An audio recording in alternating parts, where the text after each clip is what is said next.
Sublime gracia del Señor, que a un infeliz salvó. Fui ciego, mas hoy veo yo, perdido y él halló.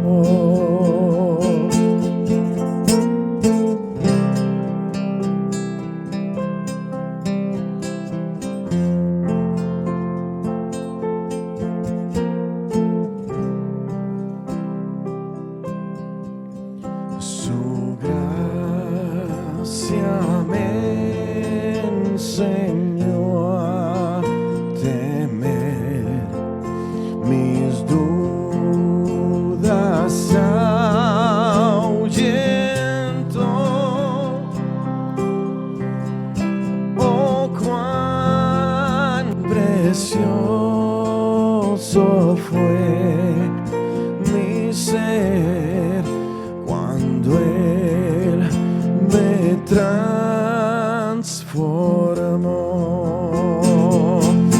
Ya libre soy, Dios me salvó y mis cadenas ya Él rompió, y como un río fluye el perdón. Sublime gracia, inmenso amor.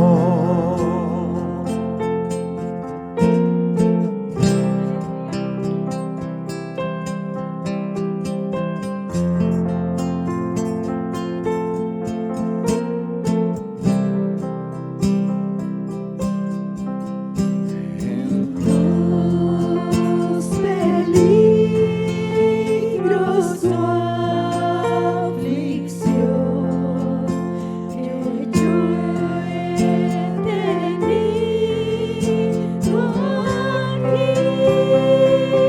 Su gracia, Su gracia siempre me libró,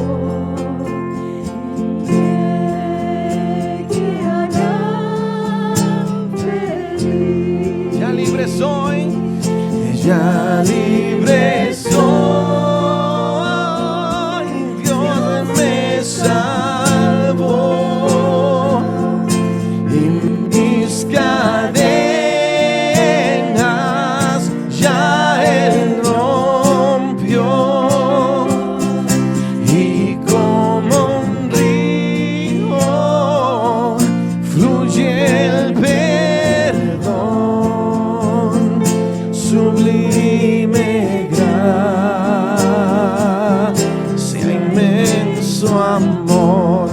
Una vez más, ya libre soy, ya libre soy, Dios me salvó y mis cadenas, y mis cadenas ya Él rompió, y como un río fluye el perdón. Sublime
por amor.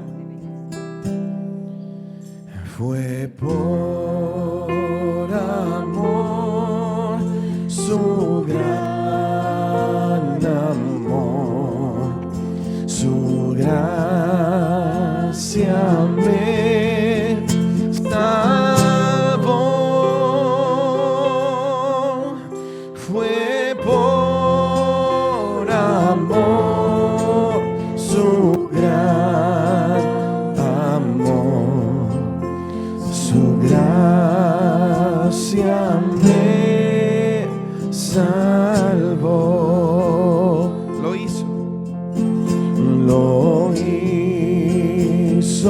por amor. Es que Cristo tuvo compasión con todas las personas sin hacer acepción de personas. Él tuvo compasión de todos. Mostró allí, compasión con aquellos no deseados, con aquellos aislados de la sociedad, los leprosos, dijimos a la semana pasada. Mostró allí compasión con un gentil, inclusive más fuerte todavía, un oficial romano, un centurión, y aún así él mostró compasión con él. Y también mostró compasión con la suegra de Pedro allí en la casa de Pedro allí.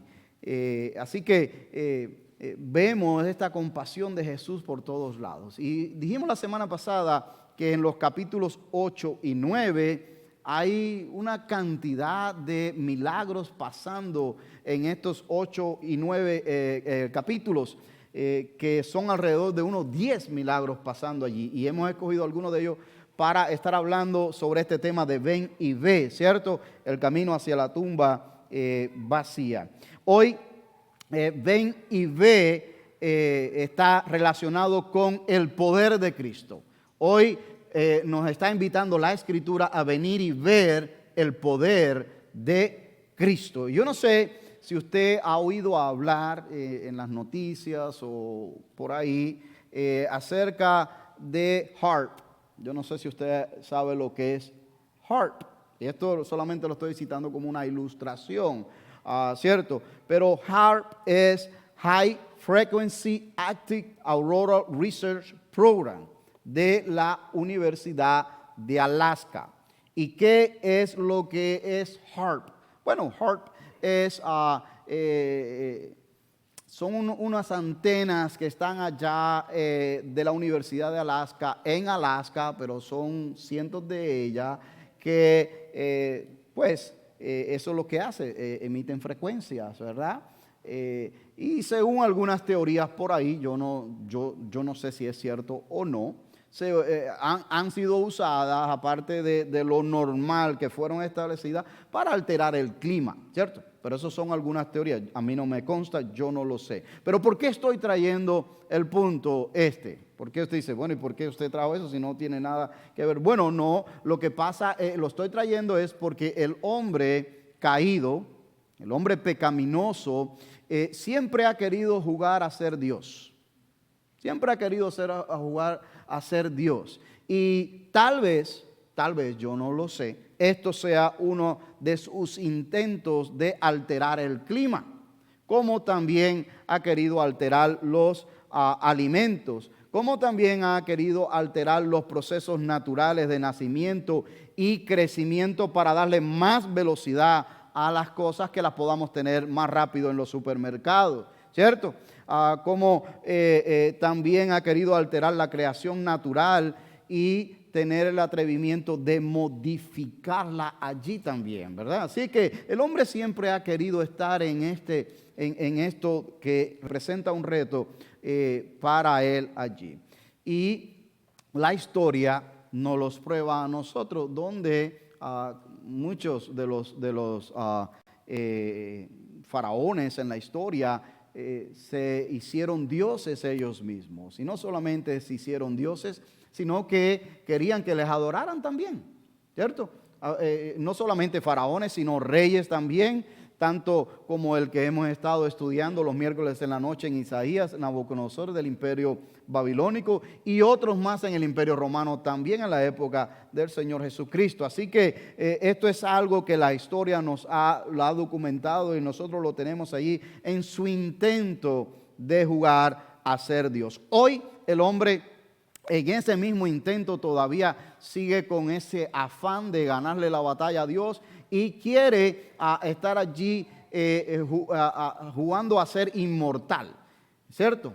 Y he hablado en otras ocasiones sobre esto con lo que es el reemplazo de órganos naturales con el reemplazo de órganos artificiales. ¿Para qué? Para jugar a la inmortalidad. De esta manera no va a perecer allí. Así que esos son parte de los intentos que el hombre ha venido haciendo y continúa enfrascado en esta batalla allí sobre vencer la muerte. Ahora, la historia que nosotros vamos a ver hoy, que se leyó al principio en Mateo 8, 23 al 27, pero que continúa en otros versículos más y vamos a llegar hasta el capítulo 9, versículo del 1 hasta el 7. Vamos a estar viendo tres temas en esta mañana allí. Es que el poder de Jesús no solo fue para vencer la tentación, que fue uno de los temas que traímos, de que ven y ve, ¿verdad? Cómo Jesús venció la tentación para que nosotros también podamos vencer de esta misma manera, ¿no? Pero no solamente Él venció la tentación, sino que su poder, su autoridad está manifestada en otras áreas de la vida allí. Jesús está en Capernaum, de acuerdo a la palabra que se leyó en la mañana y de lo que había leído la semana pasada. Invita a sus discípulos a pasar al otro lado del mar de Galilea, ¿cierto? Vengamos y pasemos al otro lado del mar de Galilea. En este tiempo donde él va a pasar al otro lado del mar de Galilea, se acerca allí un escriba y se acerca también un discípulo y ambos querían seguir a Jesús. Jesús aborda este tema con ellos, le da ciertas instrucciones y continúa el rumbo que llevaba para subirse a la barca y pasar al otro lado del mar de Galilea. Por lo que sabemos por la Escritura, ese otro lado del mar de Galilea es la zona llamada, o una región más que nada, Gadara, ¿cierto? ¿Y por qué es importante que digamos esto? Porque Gadara era una villa allí importante en esta región, pero no estaba limitado a eso, sino que toda esa cordillera allí le llamaban los gadarenos, ¿verdad? Gente de esta región allí en esta parte del Jordania, al otro lado del mar de Galilea. ¿Y por qué es importante que digamos esto? Porque después en uno de los casos que vamos a estudiar o hablar en esta mañana, nosotros vemos que habían personas que tenían un hato de cerdos.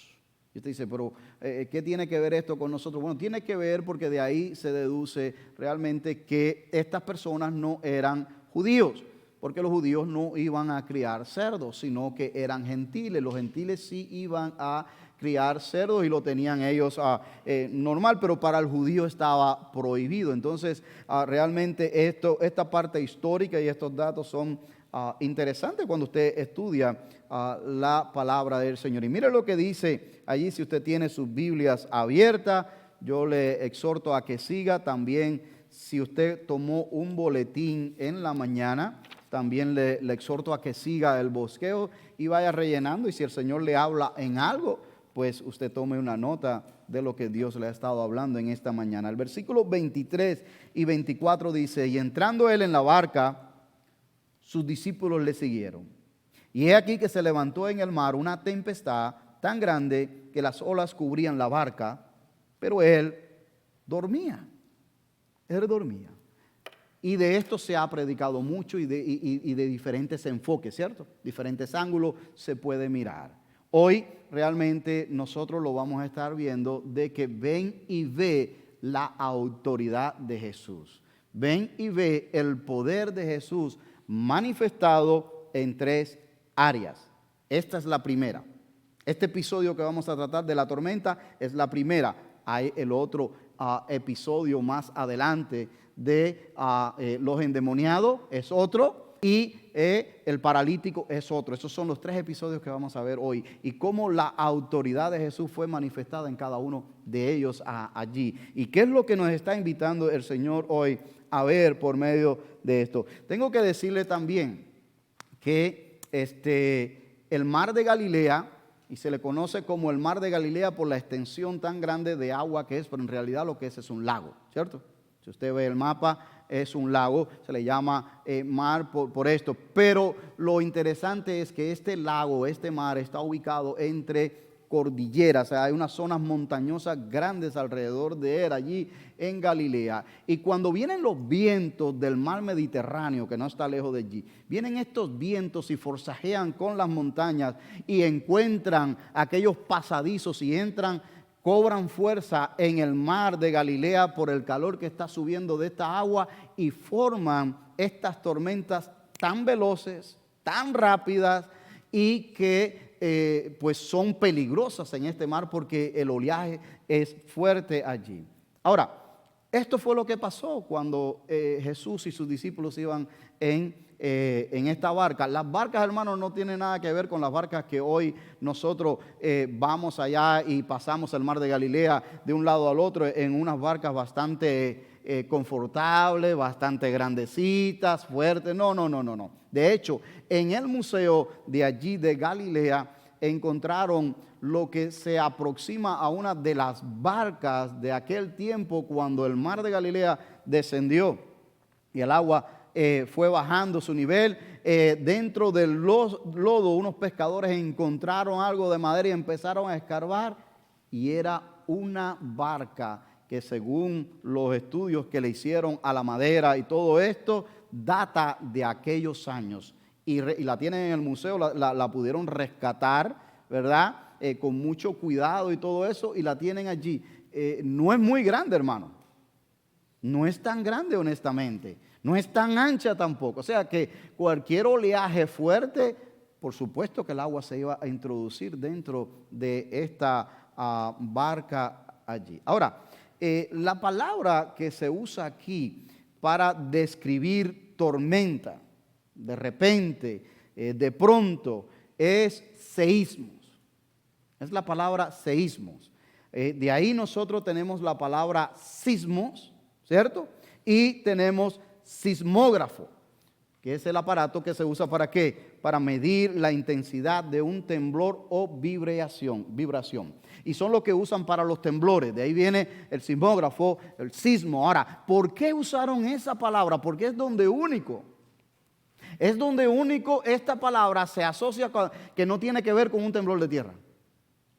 ¿Por qué? Porque según algunos comentaristas y historiadores, dice allí que fue tan intenso el estremecido de la barca por los vientos, fue tanto el choque que le dio aquello que el escritor usa sismos, porque se tembló la barca allí donde estaban los discípulos y estaba Jesús.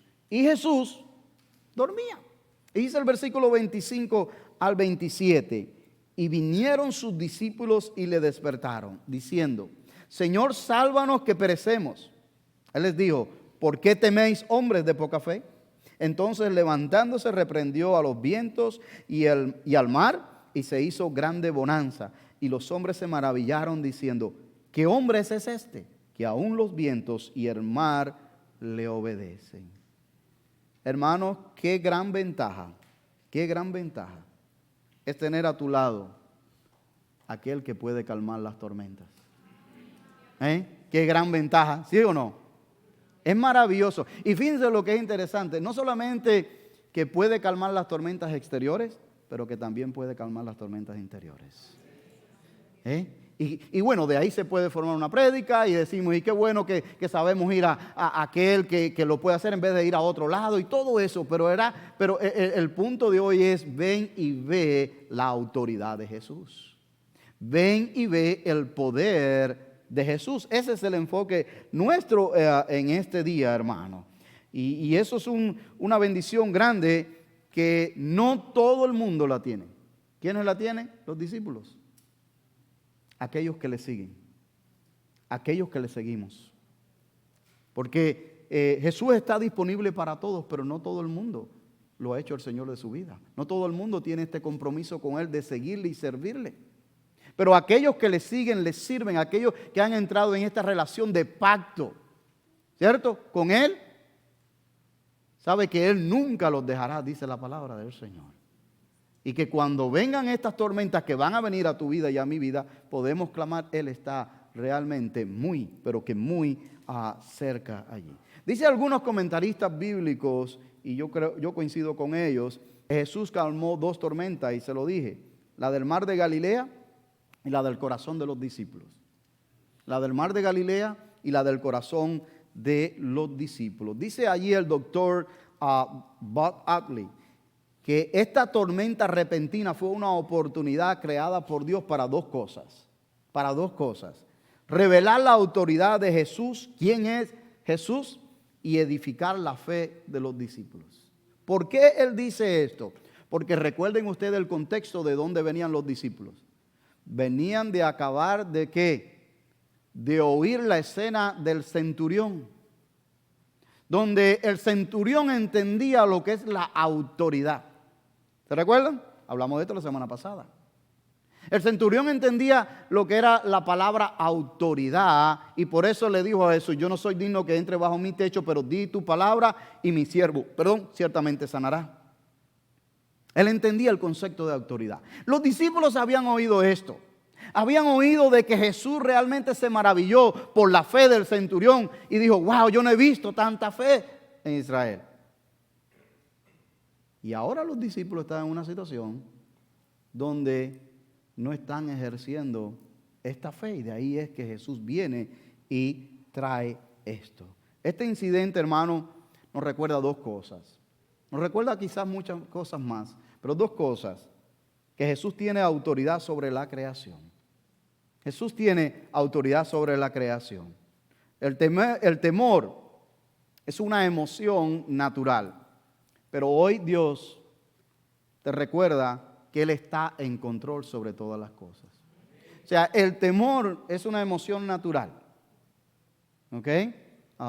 Todos tememos en diferentes circunstancias, por diferentes cosas. Todos tememos. El miedo no es del todo malo. En ocasiones el miedo puede que ayudarnos a prevenir tragedias, a prevenir cosas que llegan a nuestra vida, consecuencias graves. Lo que Dios nos está pidiendo o nos pide a nosotros es que no vivamos en constante temor. Eso es lo que Dios nos está pidiendo a nosotros, que no vivamos en un continuo temor. ¿Y por qué es que nos está pidiendo que no vivamos en un continuo temor allí? Porque vivir en un continuo temor es falta de confianza en Dios, falta de fe en Dios, en que si Él ha dicho que Él va a proveer, Él va a proveer. Si Él ha dicho que Él te va a proteger, Él te va a proteger. Entonces, el vivir en un continuo temor es falta de confianza en las promesas que Él te ha dado a usted y a mí. ¿Ve? O sea, pero el temor en realidad no es que sea malo de que en todo momento, sino vivir en un continuo temor, porque la palabra de Dios nos dice allí en 1 de Juan 4, 18 allí, en el amor no hay temor, sino que el perfecto amor echa ¿qué? Fuera el temor, porque el temor lleva en sí castigo, de donde el que teme no ha sido perfeccionado en el amor.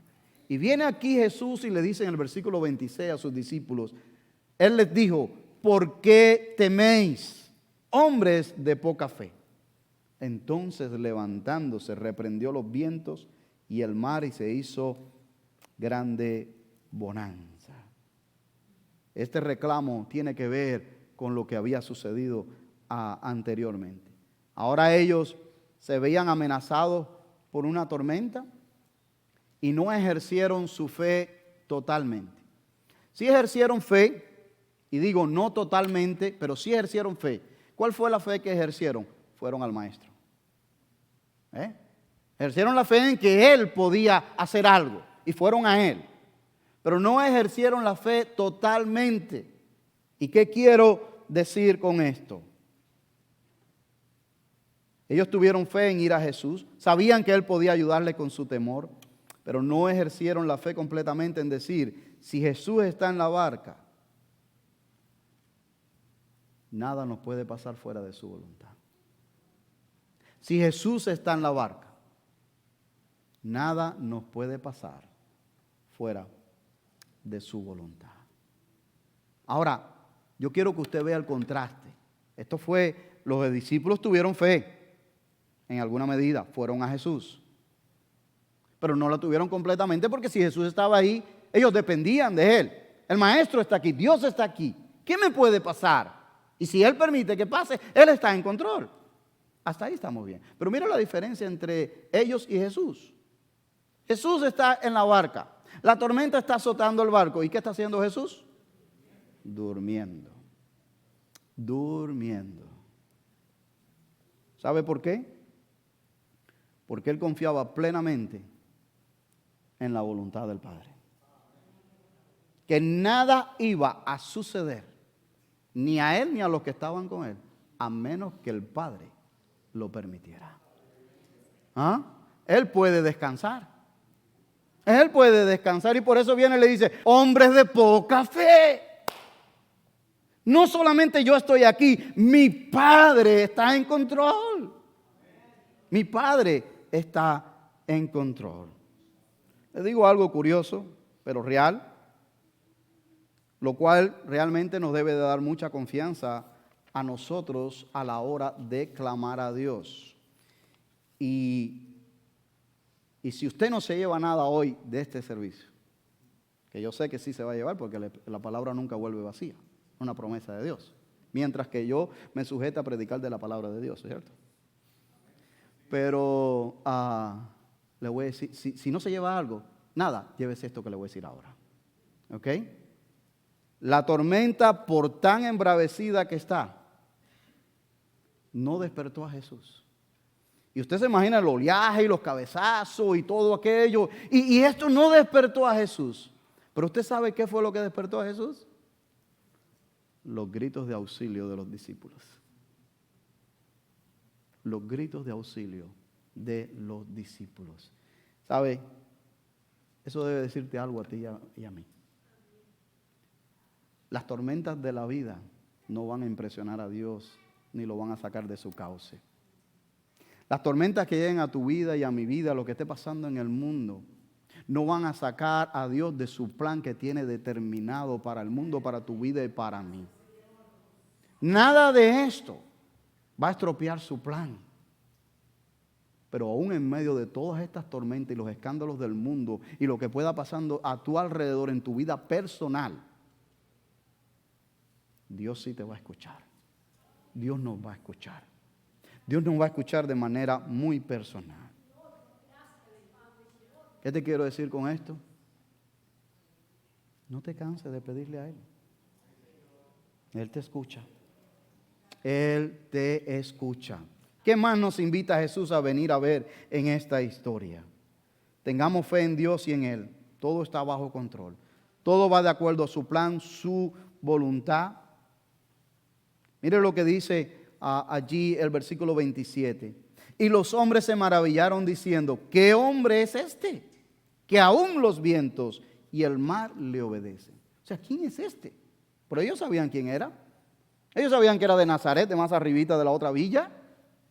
Ellos lo habían visto obrar. Y ahora se quedan maravillados de ver este actuar diferente de Jesús. ¿Por qué? ¿Por qué? ¿Qué hombre es este? ¿Sabe? Los discípulos ahora están viendo allí una nueva área, una nueva faceta, un nuevo obrar de la autoridad de Jesús que no habían visto obrar antes. Ahora estaban viendo obrar a Jesús aún en la naturaleza, que ellos no lo habían visto así. Dice, ¿qué hombre es este? Que hasta el mar le obedece y los vientos callan delante de él. ¿Qué hombre es este, hermano? Él había demostrado autoridad, poder en una nueva área. Su dominio era mucho más allá de lo que los discípulos habían enfrentado antes. Él hablaba a los hombres y los hombres creían por fe. Él hablaba a la tempestad y le obedecen. Habla a los enfermos y le obedecen. Su autoridad es absoluta. No hay nada creado que esté delante de Jesús que no obedezca a Jesús. De hecho, la palabra de Dios nos dice a nosotros que para el fin de los tiempos, cuando Él regrese, toda rodilla se va a doblar delante de Él. Y toda lengua confesará que Él es Señor. No importa quién sea, reyes, poderosos de la tierra, como habla Apocalipsis, poderosos de la tierra que creen que son dioses. Aquellos que creen que tienen la inmortalidad ganada porque están congelados o están, qué sé yo, biónicos. O aquellos que operan en la oscuridad, las huestes de maldad. Todo el mundo tendrá que reconocer que Jesucristo es el Señor, para gloria de Dios Padre. Porque Él tiene autoridad. Él la estuvo mostrando a sus discípulos aquí, por allá, ¿verdad? Todas estas cosas. Ahora viene en esta faceta y muestra autoridad sobre la creación. Y los discípulos dicen, no habíamos visto esto antes. No habíamos visto esto antes. ¿Sabe? Para todas las tempestades de la vida, por más impresionante que sean, con Jesús en nuestra barca, podemos navegar en paz. Podemos navegar en paz, por muy impresionante que sean las tormentas, podemos navegar en paz. ¿Usted sabe lo único que tenemos que decir? Jesús, sálvame. Jesús, socórreme. Como dijo el apóstol Pedro en algún momento determinado, Jesús, que me voy hundiendo. No me preocupe porque bajé el pie que está lastimado, pero es el otro. Yo sé que algunos dijeron, el pastor y su tobillo. No, pero fue, sálvame. Eso es lo que tenemos que decir, acercarnos a Él. Y Él responde. Él responde allí. Mire el versículo 28 de ahí mismo. Dice, cuando llegó a la otra orilla, a la tierra de los Gadarenos, vinieron a su encuentro 2 endemoniados que salían de los sepulcros, feroces, en gran manera, tanto que nadie podía pasar por aquel camino. Así que, hermanos, vimos la semana pasada que no solo la lepra aísla a las personas de la sociedad y de la vida espiritual de la comunidad de fe, sino también los enemigos del alma alejan a las personas de la comunidad y también de la fe. Estos hombres estaban esclavizados por estos demonios y ellos no tenían control de sí mismos. Las personas le temían a ellos. Mire lo que dice la palabra de Dios a continuación hasta el 34. Y clamaron diciendo, ¿qué tienes con nosotros, hijo de Dios? ¿Has venido acá para atormentarnos antes de tiempo? Yo voy a abundar más de eso ahorita. Estaba paseando lejos de ellos un hato de muchos cerdos. Y los demonios le rogaron diciendo, si nos echas fuera, permítenos ir a aquel hato de cerdos. Y él les dijo, id. Y ellos salieron y se fueron a aquel hato de cerdos. Y he aquí que todo el hato de cerdos se precipitó en el mar por un despeñadero y perecieron en las aguas. Y los que la apacentaban huyeron y viniendo a la ciudad contaron todas las cosas y lo que había pasado, con los endemoniados. Y toda la ciudad salió al encuentro de Jesús. Y cuando le vieron, le rogaron que se fuera de sus contornos. Ahora, esta misma historia que nosotros estamos leyendo en Mateo capítulo 8, ¿verdad? También la cuenta Lucas y la cuenta Marcos. Y cuando usted va a Lucas y a Marcos, pues entonces usted extrae un poco más de información, porque Mateo es como más directo.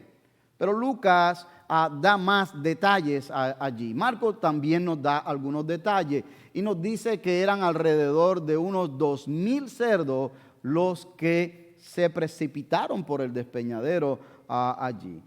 Mateo dice que eran 2 endemoniados. Lucas dice allá, Lucas o Marcos, dice que Marcos, para ser preciso, dice que era 1, ¿verdad?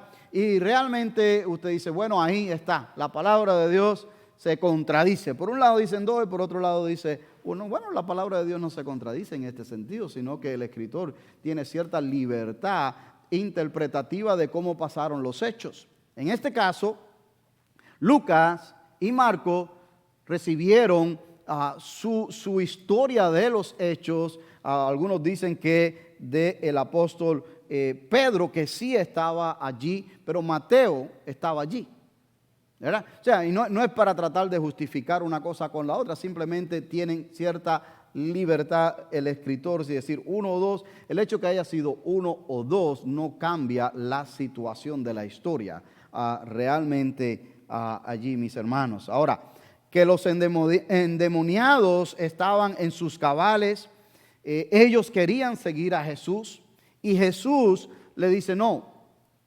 váyanse a su casa y cuenten lo que Dios ha hecho con ustedes. Y déjame decirle que ahí hay un principio evangelístico. Hay un principio evangelístico ahí. Y el principio es el siguiente. Comencemos por nuestra casa. Comencemos por nuestra casa allí.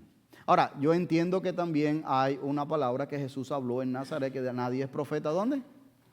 En su propia casa. Eso también es verdad. Pero por lo menos comencemos por casa, hablándole a los de casa, y de ahí seguimos más adelante con el resto de las personas que nos rodean. ¿Qué le quiero invitar a ver a usted aquí? Un par de cosas rápido. Jesús tiene autoridad sobre el mal también. No solamente tiene autoridad sobre la naturaleza, sobre la creación, pero también tiene autoridad sobre el mal. Y esto no sería la única vez o la última vez donde Jesús expulsaría demonios allí, ¿verdad? Pero es un lugar donde se nos cuenta más explícitamente lo que pasó allí. ¿Por qué? Porque los demonios tienen miedo a causa de sus creencias.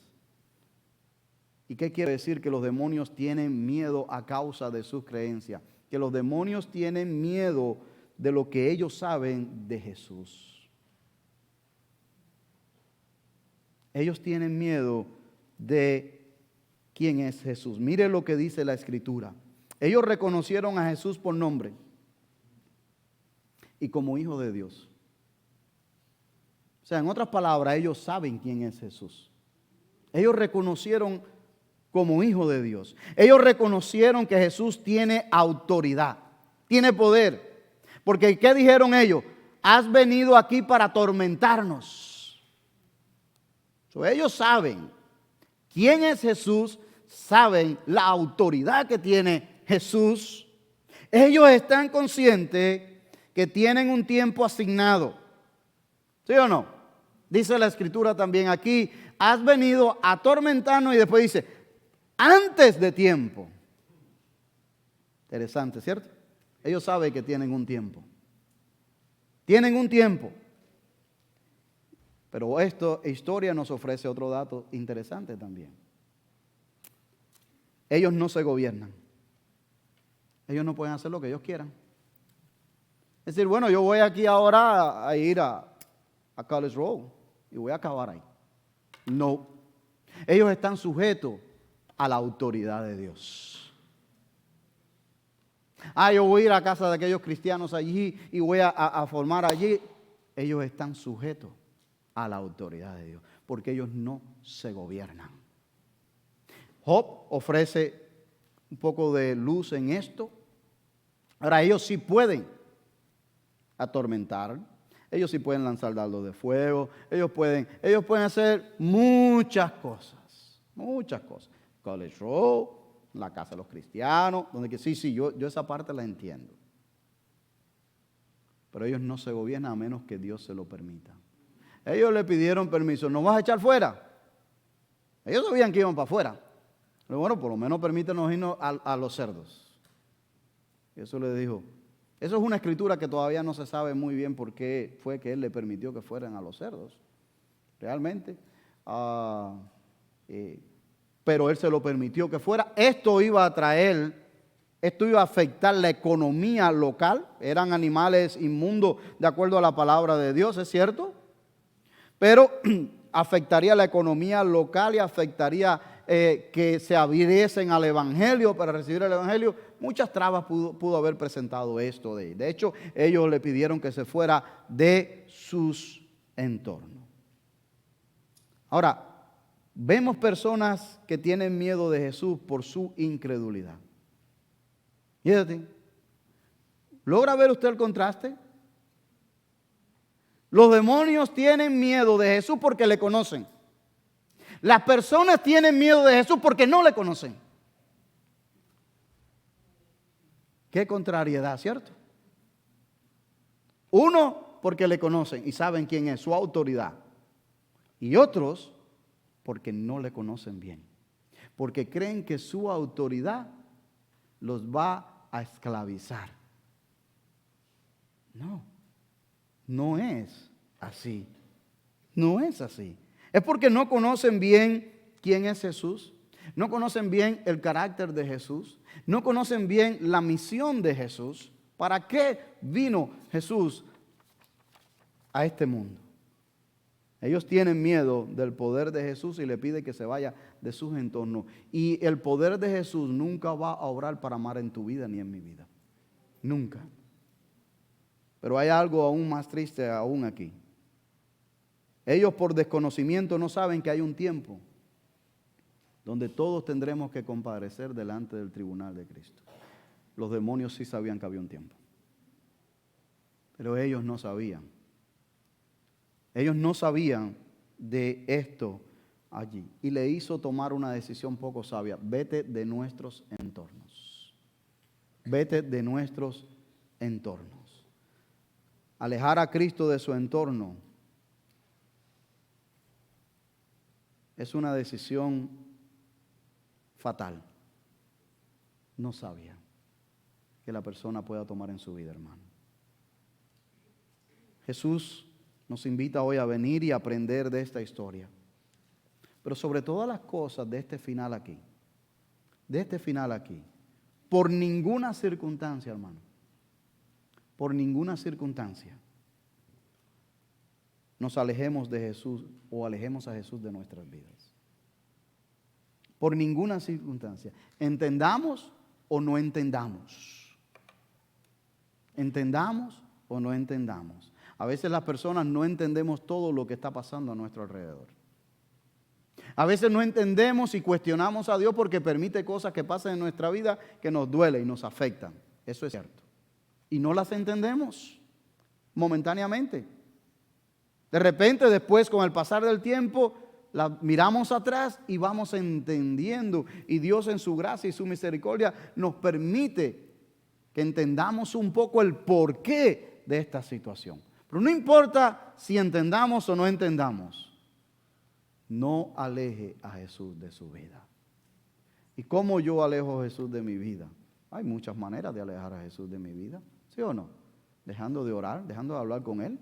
¿Cómo usted aleja a un amigo? Una amiga. La corta, ¿verdad?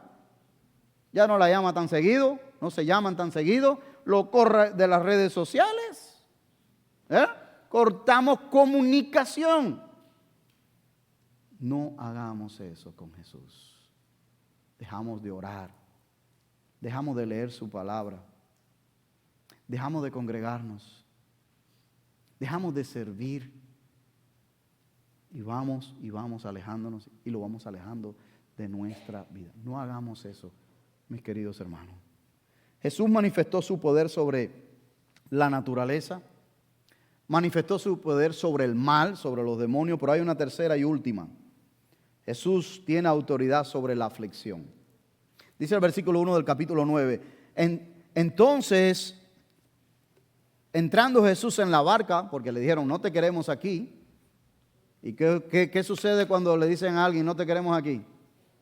Bueno, pues si no me quieres aquí, ¿qué voy a hacer? ¿Qué hago aquí? ¿Sí o no? ¿Verdad?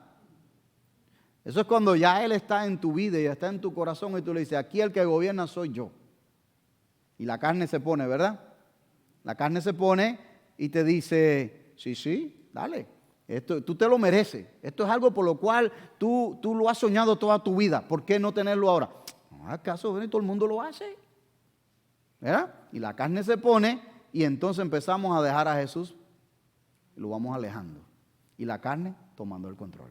Y la carne tomando el control allí. Entonces, dice la Escritura que pasaba al otro lado y vino a su ciudad. ¿Cuál es su ciudad? Bueno, la ciudad que había adoptado ahora como centro de ministerio misionero, Capernaum, porque ya no estaba en Nazaret. Y sucedió que le trajeron un paralítico tendido sobre una cama, y al ver Jesús la fe de ellos, dijo al paralítico, ten ánimo, hijo, tus pecados te son perdonados. Y este incidente es ahí mismo en Capernaum. Este es el mismo incidente que el Evangelio de Marcos capítulo 2 nos narra, que vinieron 4 amigos, ¿verdad?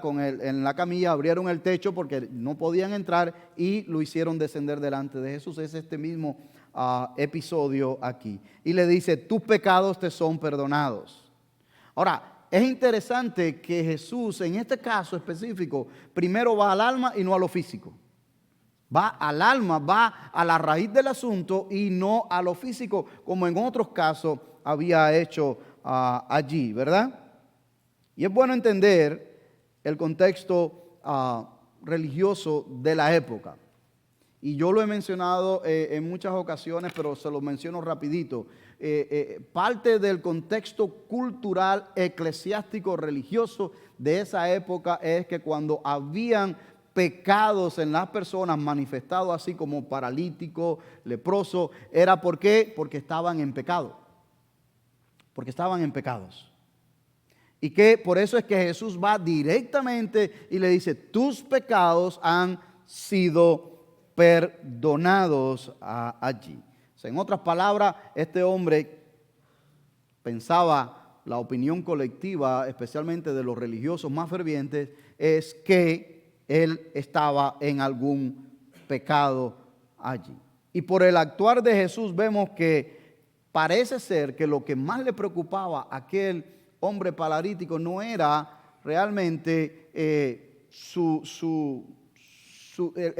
estar en una cama, aunque algunos comentaristas difieren de esto allí, porque sí, realmente esto era por esto fue que lo llevaron allí sus amigos, pero algunos dicen no, porque Jesús atiende lo que a él lo tenía paralizado realmente, que era sus pecados allí. Ahora, la mayor necesidad, hermano, la mayor necesidad del ser humano no es física, es la del alma. Y ahí es que va Jesús directamente. Nosotros a veces le damos más énfasis al exterior, a lo de afuera, ¿cierto? Y allí gastamos plata con ello a lo loco, tratando de mantener el exterior muy bien, ¿cierto? Hoy en día los fitness están de moda, ¿cierto? Las membresías de todos estos lugares. ¿Por qué? Porque si usted lo hace por salud, gloria a Dios. Si es por salud, gloria a Dios. Pero si es por verme bien, entonces ya estamos invirtiendo en algo exterior, ¿verdad? Si no, mire usted para que usted vea allí las promociones en todos lugares. Pero realmente la mayor necesidad del ser humano es en el alma. Y dice los versículos 3 y 4. Entonces algunos de los escribas decían dentro de sí, este es blasfema. Y conociendo Jesús los pensamientos de ellos, dijo, ¿por qué pensáis mal en vuestros corazones? Porque ¿qué es más fácil decir los pecados te son perdonados o decir levántate y anda? Pues para que sepáis que el Hijo del Hombre tiene potestad, tiene autoridad, tiene poder en la tierra para perdonar pecado, dice entonces al paralítico, levántate, toma tu cama y vete a tu casa. Entonces él se levantó y se fue a su casa. Y la gente al verlo se maravilló y glorificó a Dios que había dado tal potestad, tal poder, ¿cierto?, a los hombres. ¿Sabe que esta acción puso en aprieto a los escribas que estaban allí? porque ciertamente la pregunta fue para ellos. ¿Qué te es más fácil decir? ¿Tus pecados te son perdonados o levántate y anda? ¿Qué es lo que es más fácil? ¿Por qué? Porque la pregunta que Jesús hace va directamente ¿qué? Al pensamiento que ellos estaban teniendo en sus corazones. Este es un blasfemo. ¿Por qué? Porque este está perdonando pecados aquí en público cuando eso solamente lo puede hacer Dios. Pero es que Dios estaba allí, Emanuel. Dios con nosotros. Emanuel estaba allí, en medio de ellos, pero ellos no lo reconocieron. Juan 1, ¿cierto? A los suyos vino, mas los suyos no le reconocieron, ¿cierto? Entonces Él está allí. Y esta pregunta de Él los confronta a ellos con su religiosidad allí. Definitivamente que el decir tus pecados te son perdonados es mucho más fácil. ¿Por qué? Porque eso no se podía comprobar, ¿cierto? Vete en paz, hijo mío, hija mía, tus pecados han sido perdonados. Bueno, pues, gloria a Dios, ¿cierto? ¿Ya quién comprueba eso ahora? ¿Que se fueron perdonados? Solo Dios puede hacerlo, ¿sí o no?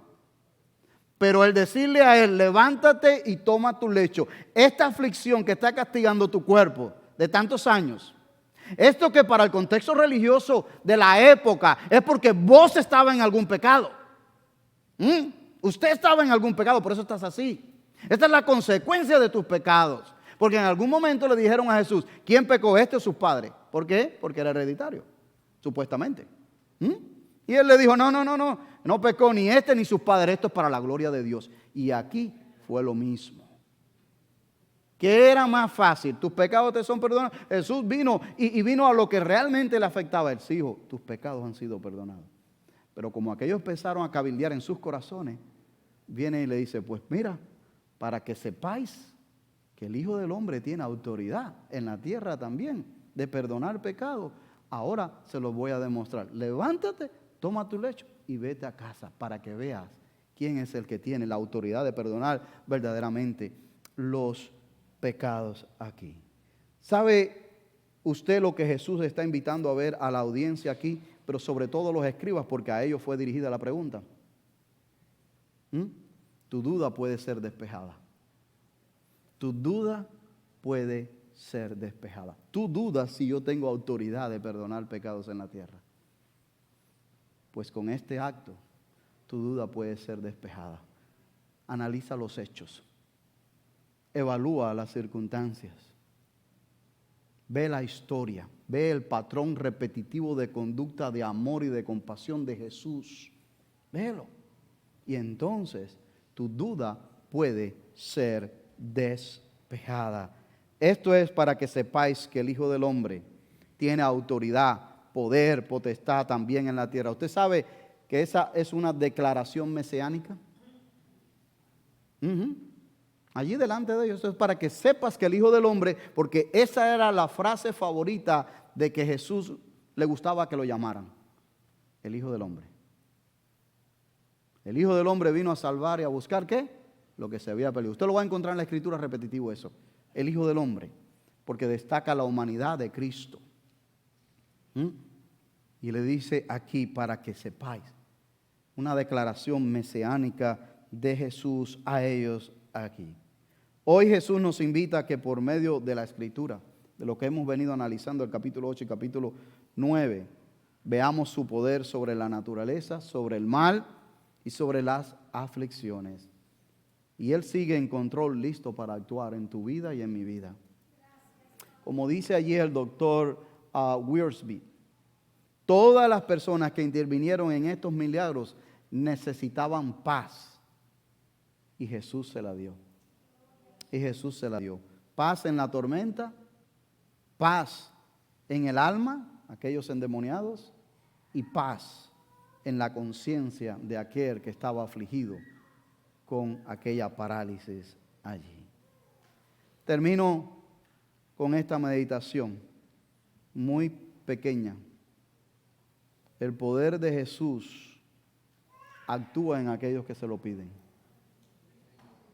y en aquellos que lo mantienen cerca. No se limita porque no podemos limitar a Dios. ¿Ok? No se limita, pero actúa de una manera especial en aquellos que se lo piden, Señor, sálvame.